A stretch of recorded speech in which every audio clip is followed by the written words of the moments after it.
ఆ అత్తయ్య గారు క్షమించండి అత్తయ్య గారు. ఎందుకు వచ్చావు అల్లుడు?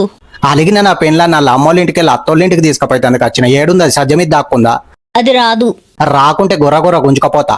అల్లుడు అత్త మనసు మంచిగా లేదని మందు తాగిన, ఆకలి అవుతుందని అన్నం తిందామంటే బియ్యం అయిపోయినాయి. రేషన్ కార్డు ఎడబెట్టిందో నీ బిడ్డను అడుగు, పోయి బియ్యం తెచ్చుకోవాలి. మరి నా కూతుర్ని ఎందుకు కొట్టావు? ముక్కు మీద దోమాలిందని కొట్టిన అత్త. ముక్కు మీద దోమ వాళ్తే చెవుల మీద ఎందుకు కొట్టావు? ముక్కు మీద కుదిరితే అసలేక చచ్చిపోదా అత్త? కరెక్టే అల్లుడు. మరి ఉట్టిగానే అసైన్ అయితానా మొగోన్న అయితానా?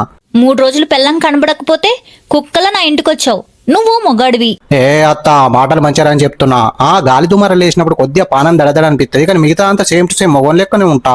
అల్లుడు నా కూతురు మళ్ళీ నీ గడప తొక్కదు, ఇదే నా మాట.